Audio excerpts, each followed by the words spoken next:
welcome to Inside Cottonwood. I'm your host, Doug Bartosh, also your city manager. And we're here today at the new, beautiful riverfront reclamation plant. And I have with me Roger, who's our manager of utilities. And Roger's going to talk to us about the reclamation plant.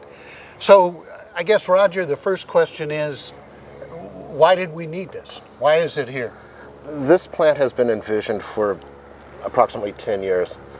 And the initial idea was using water that was in the city's sewage system, reclaiming that water and using it to irrigate Riverfront Park. So 10 years later, the plant's nearly complete, and that is our plan, to use reclaimed water to green the park and to inject what remains into the ground.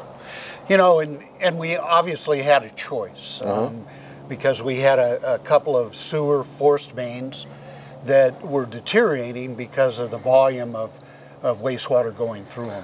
That's correct. This will take approximately 300,000 gallons a day off of these aging force mains and off of the Mingus plant, allowing more capacity up there, and actually reusing the water where it's being generated, where it will do the most good for the city. And from my understanding, we were talking replacing the force mains. We were looking at $5 to $6 million to do that, because we'd have to replace them from here at lift station 3 all the way up to at least lift station 4. Correct. Which is the old fire station on Mingus Avenue. So it would have been an expensive undertaking. A lot of disruption to the neighborhoods and pavement repairs and having to move utilities. It would have been very expensive. And again, I think it's important to state that we know our future here in terms of water use is reuse. Yes. And so our ability to continually reuse the water, particularly in our largest park area here at Riverfront Park, is really a part of our sustainability for the future. That's correct. We live in a closed system. The water we consume in this city is right below our feet. The sewage we generate is treated here within the city. And what we do affects what we consume down the road. And this is banking water for the future. You know, and a lot of people don't realize that Riverfront Park, or at least a portion of it, was actually purchased to put the Mingus wastewater plant down here. And there was a hue and cry about, oh, don't put it down there, it's going to be in the flood plain, it's going to get flooded out. And we heard those same kind of concerns with this plant. Yes. And so the council did a lot of things to try and relieve those concerns. And what were those, Roger, that they did? There's a lot of engineering in this plant to make it flood resistant. It's been raised 3 feet above the 100-year flood stage and another 2 feet above the 500-year flood stage. We have the infrastructure in the plant has been designed to make it water resistant if water ever got inside the plant. A lot of engineering went in to make this plant very robust and safe. And also a flood wall. Yes, all the way around it. And so really what I've told people that ask me about that concern is, well, this will probably be the only thing left standing. Yes. If we do get a real serious 500 or 1,000-year flood. Most likely there's going to be a lot of stuff that's anywhere near the river that's going to be gone, but this will probably still be standing. This will be an island, yes. You know, and the other thing I think people don't realize is we've had a wastewater lift station down here for, what, the last 30, 40 years? Since 1990, yes. And and we've never had it flooded out. No. It is a concern, but as part of this process, we've also been able to kind of protect that more as well. We made improvements to that site to make it a little more flood resistant as well, and we're very impressed with what's been accomplished out here. Great. You know, the other thing is too is this isn't just a reclamation or wastewater treatment plant. The council had a vision that this should really be the model for wastewater treatment, reclaiming of wastewater to be reused. And so they added some things to it. And obviously, as we look up and see all the solar panels, that was one of the additions. That's correct. I don't want to steal anybody's thunder from further interviews, but the solar panels will power the majority of the plant during the high sun periods of the day. And the room behind us, we're already running tours through the plant with school children, and they're very excited about what they're seeing. So it's had a great response so far. And obviously, this isn't just a wastewater treatment plant. The council, as you mentioned, we put in a classroom to create kind of a training center, a learning center, to illustrate to people how important our water is, and particularly our reclaimed water. Yes, I was here a few days ago. There were 3 simultaneous tours going on. They had broken them up into a classroom setting and a laboratory setting, and then an outside tour of the process itself. And the teachers were very enthusiastic about what they saw, and they're excited as well. It is a great facility. I know it. There is some substantial cost to it. I think it's important that people realize that is not creating debt. That was money that was actually set aside as capital reserve for wastewater projects like this. So in essence, it's a pay-as-you-go cash project. That's correct. And infrastructure is expensive, and if you build it to last for the future, it's going to be expensive. And I think the other important thing to do is to talk about a little bit is this is really a package plant kind of model. And that was an idea that our former city manager came up with. He traveled to Europe and came back and said, they use this package plant concept, which allows you to reuse the water where it's treated. And obviously that's what we're trying to do here. We went to some expense in engineering to make sure that it is odor-free, that it's contained within the plant. There's no odors that get off site. It's very clean. It's very nice to look at. There's no unsightly industrial look behind the scenes. Well, it's a beautiful building. We're going to talk more about the reclamation plant and get around and kind of show you what it looks like. So come back and join us on Inside Cottonwood.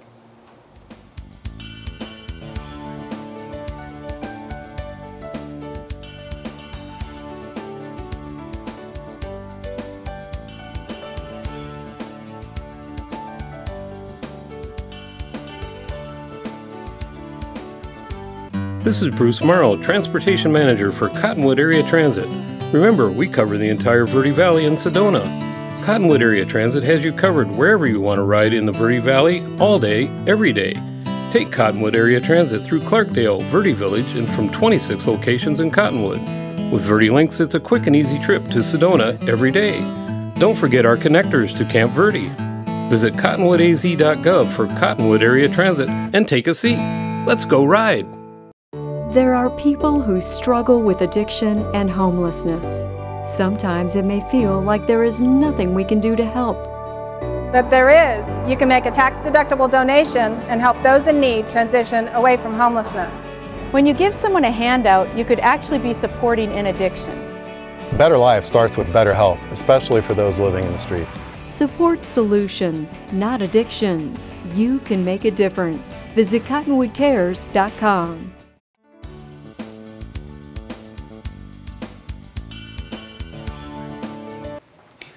Welcome back to Inside Cottonwood. I'm your host, Doug Bartosh, and we're doing a tour of the brand new Riverfront Reclamation Plant, and it's still under a little bit of construction, and it's been under construction for quite a while now.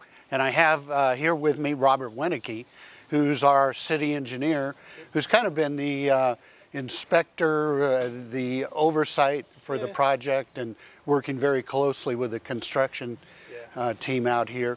And when did this actually start, Robert? Well, we first started turning dirt January 2016. This is 2017. I apologize there. We started turning dirt. We wanted to get in before the spring happened, so that way if we had any issues with groundwater, we could try to get in front of them so we can get the basins put in. And those are actually behind me off to the west. Well, we started, we had a little bit of snow, that kind of slowed us down for a day or two, but they continued, got the excavation open, and we ran into the groundwater being high anyways, so we had to go ahead and come up with an alternate way to stabilize the base of that foundation. So we ended up punching 4 to 6 inch diameter rock down into that soil to stabilize it, and then we were able to build up from there.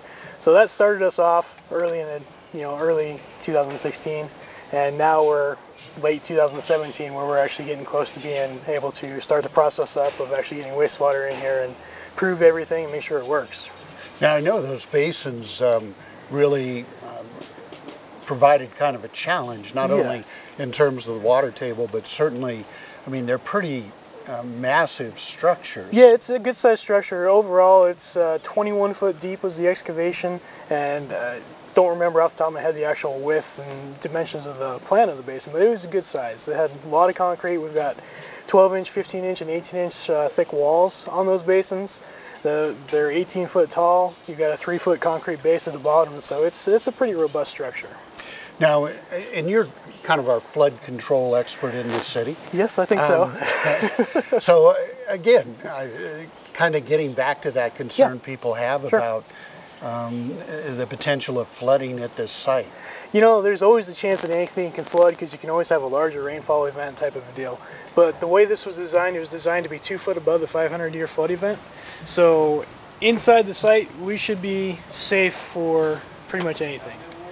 Unless it's a much larger rainfall event. But, Hurricane Katrina or something like that, we get that, we're in trouble, or some of the ones they had most recently. But no, we're elevated sufficiently. The water should stay on the outside. I think the only issue we have is by our entrance gate back here, and we can easily sandbag that to go ahead and keep any waters out. But we'd have enough time to be able to get out here onto the site and make sure that we can protect it if that was an issue. And again, I think the, a lot of people don't realize, because Cottonwood did it differently, we put our wastewater plant up at the highest point in the city. Yeah, exactly. Where most cities do put it at the lowest point so they can... You like to take advantage of gravity because it saves on your pumping costs and everything, and then you're just pumping your treated water throughout the system. Now, unfortunately, we have a little bit of both, which is great because we'll be able to utilize gravity, which comes in from lift station 3. Yeah, we have to pump it out of the wet well to get it in here, but that's a much shorter lift than going all the way up to Mingus. So I know one of the other big pieces of this plant, which is again, it's a sustainability feature, are the solar panels. Yes, the solar panels. That was a feature that was added to help offset the expense of actually operating this plant.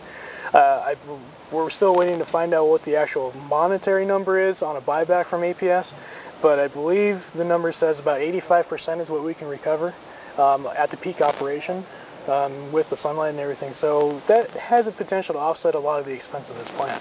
So, but from a return on investment, I can't tell you exactly at this point in time if that's 5 years, 12 years, or what that number is. We're still trying to find that out from EPS. The rate changes on a frequent basis, so it's kind of like, okay, we know what we're going to generate, and then we can see, but it kind of needs to average out over time. Really. But obviously, there is a payback. Yeah, that investment, there will be a payback. we get a payback for that. Off over time. My guess would be, I think, when we originally looked at it, maybe 7.5 years, I think was the number that they were looking at, is what our designers told us. So it really is a good investment. And I think it'll be a benefit for us. And quite honestly, we live in Arizona. It's a great resource. We might as well take advantage of it. Yeah. It's there. Yeah. So, how did the construction go? Construction's gone very well. We've had a lot of moving parts to this project. We've had some changes as we were going through. Originally the plan was to use chlorination for the disinfection system. When DEQ came back with their permit, or through the permitting review process, we found out that what they wanted for a dosage on that was going to be substantially higher than what we had planned for, and it made it kind of difficult with the volume of chemical we would have to have, or switching to a gaseous chlorine system versus aqueous. our water solution. So it just becomes more dangerous for our staff to go ahead and deal with that. So we ended up looking at going with a UV disinfection system, which is what we have up at Mingus plant, but instead of doing it in an in-ground trough, we're doing it in some closed vessels. And those are actually behind you, underneath this shade camping, which we can't see right now. But so we'll have that system in place, and then it'll actually feed our 500,000 gallon storage tank for our reclaim system, and then we'll be able to push the water out from there to hopefully the park, which is our main goal, but also to get an injection well put in. And I know you were involved in the injection well a little bit down here. Yeah, a little bit. And obviously I think we were all surprised, Yes. but maybe a little pleasantly surprised that the water table was that robust. I think it's a good thing that we found out that we have plenty of water in the region. It's just difficult for us to try and put more water into it. Yeah. We could put water in there, but the problem is if we do, we're going to have to inject it. The rate we have to inject it and the pressure we have to overcome, we could actually collapse the formation we're injecting to, and that wouldn't be good. So we are looking for an alternate location to put that in at. I think right now it's been slated for the kids park area up there by the fairgrounds, and we're actually in the middle of drilling a test well right now so we can actually verify that we can put the water in. And so they're actually in the kind of the testing process of the equipment. Yes, currently we are actually trying to prove everything, make sure that it all starts up, works right. We've got clean water in the aeration basins, so that way we can do all the diffuser tests, make sure that the equipment manufacturer is satisfied with the installation of everything and that it's working correctly. They've got the valves and everything set to the right flows. We'll go ahead and get all that part of construction buttoned up. We'll submit to ADEQ the engineer's certificate of construction, and then once we get approval from them, we'll actually be able to introduce sewage to the plant.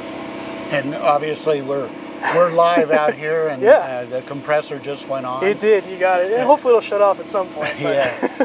You know, and just real quickly, I know I've heard a lot of good things about Felix Construction. They've been great to work with. They're the primary contractor on the facility, and they've really done a great job. Yeah, they've done a good job for us. They've been here throughout the whole step. You know, if there's been questions, they're very responsive, provide answers, do a good job of the construction. If we see issues, they're responsive, take care of them. So it's been a good partnership that we've had with them. And someday down the road, if we do something else, I think it'd be a good contractor to work with. Great. So come back and join us again on Inside Cottonwood. We've got one more segment, and we're going to talk about the process of how wastewater treatment occurs. Come back.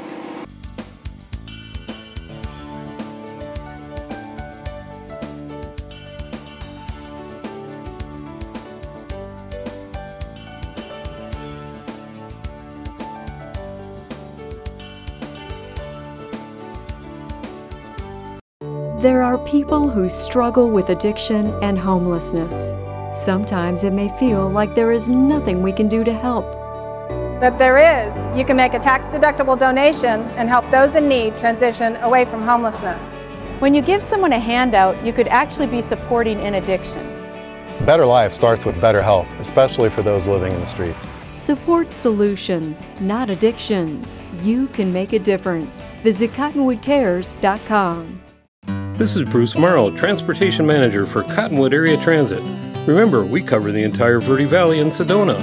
Cottonwood Area Transit has you covered wherever you want to ride in the Verde Valley, all day, every day. Take Cottonwood Area Transit through Clarkdale, Verde Village, and from 26 locations in Cottonwood. With Verde Links, it's a quick and easy trip to Sedona every day. Don't forget our connectors to Camp Verde. Visit cottonwoodaz.gov for Cottonwood Area Transit and take a seat. Let's go ride!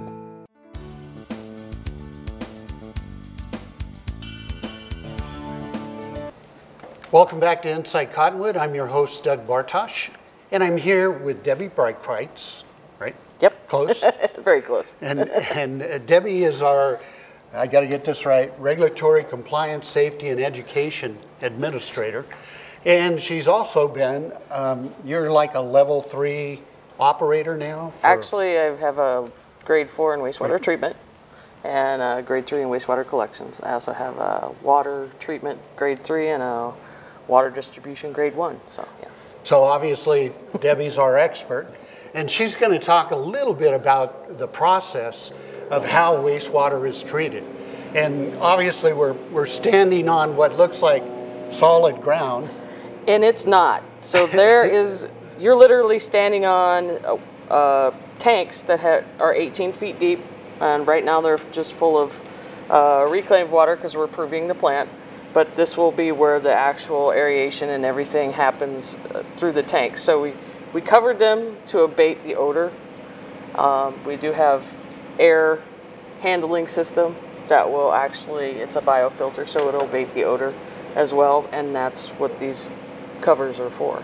So it'll actually kind of pull the odors out of, yeah, and then scrub them and then disperse them to the air. Yeah. Okay. So is this where the wastewater first comes into? No, actually the wastewater will first come, it'll flow into lift station 3, which is behind the tank, our old lift station. Okay. We've actually created another lift station in front of that, and that diverts some of the flow into the plant, and it actually comes into this room over here, which has a screen in it. So Okay. as you know, wastewater is about 99% water, 1% organic and inorganic material. So we want to get rid of the inorganic material, the plastics, the cotton, the cloth, anything. All the stuff that people shouldn't be flushing down there. But they do anyway. Wet wipes, do not flush wet wipes. So that screen will take out all of that and then allows the influent to come in. And the influent will actually come in through this selector tank right here. And then both of these processes are identical. So what we're doing is just creating an identical cyclical pattern. So they'll come in hydrologically the same, and they'll get treated in these first basins. And what kind of treatment goes on here? I know you guys talk about bugs. It is bugs. It's microbiological treatment. So what we do is we have bugs, microorganisms, that actually clean up the wastewater. They also take out nitrogen, and it'll take out some phosphorus, and then they clean up the water by multiplying, eating, and making sure that they're definitely healthy. Okay. So, and the bacteria that we utilize, that they eat, is from your intestinal tract. Okay, well that's good to know, I think. So, well, it is. The better off you eat, the better our bugs are. Oh, okay. Because I know the bugs are important. The bugs are super important, because if you don't have the bugs, you don't have treatment. Okay. All right, so the bugs kind of clean it up here. Mm-hmm.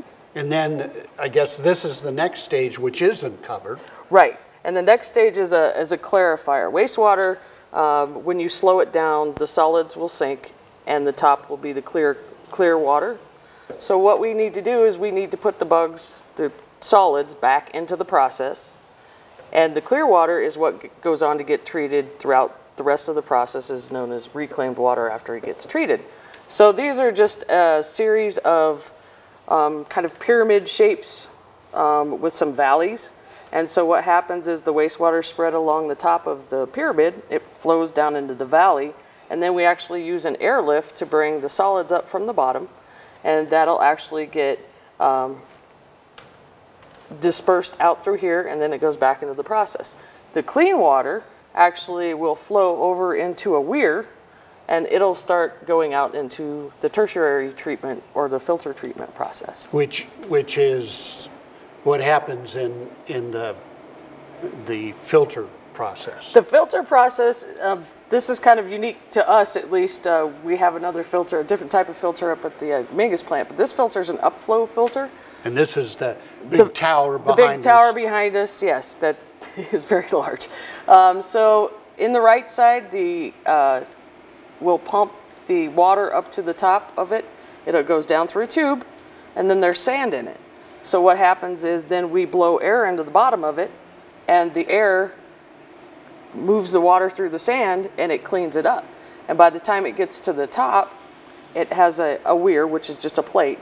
So the heavy stuff will still fall down, but the water that's clean will go over the weir, and that goes into your final process. And the heavier stuff it's a suspended solids type of thing, and it will actually come out the bottom, and it'll flow back into the plant. So it's almost kind of like sand pool filter. It is like a sand pool filter, except a lot bigger. A lot bigger. And then I guess it's kind of the final stage is? The final stage is the disinfection. So the disinfection that we use here is ultraviolet disinfection. So instead of using chlorine or chemicals like that, we actually use ultraviolet disinfection. And it is a really good process to use because it deactivates pathogenic organisms. So it allows them, they can't multiply or create or anything like that. So after that, it's considered a effluent, A+ effluent. So it's safe. It's safe. And so we've got a big gigantic tank back there. Yeah. And how much reclaimed water will that store for us? That actually will store 500,000 gallons. 450 technically, because you have to have a headspace in there. And so in essence, we'll be treating up to 300,000 gallons of wastewater per day. Right. And so we're going to have plenty of water, reclaimed water to water all the fields down here, the cemetery, the dog park. Right. And it's all safe water. It's all very safe water. In fact, it's the same water that we create up at the Mingus plant, and that's the water that's actually growing the grapes over at Yavapai College. I think we're 14 acres now of grapes that we're providing our reclaimed water to. It's the same level as that water. So everything that will come out here, it is safe. It's not technically in the state of Arizona, you can't do direct potable reuse. We're working on that, but it is safe to, be in the grass and actually be on food crops. So, and again, it's kind of a repeat of how we started this. Our future really is in reclaim and reuse. As much as we can reclaim and reuse over and over again, the more sustainable our water supply is, and obviously more protected the river is. So that was a real quick explanation of the process. And hopefully around the first part of December, we'll be doing a grand opening of this new facility. And I invite everybody, we'll obviously advertise it very well. I invite everybody to come take a look at this because again, this represents the future not only for Cottonwood, but also for the Verde Valley and probably the state of Arizona in terms of water sustainability. Thank you for joining us on Inside Cottonwood, and come back and join us again.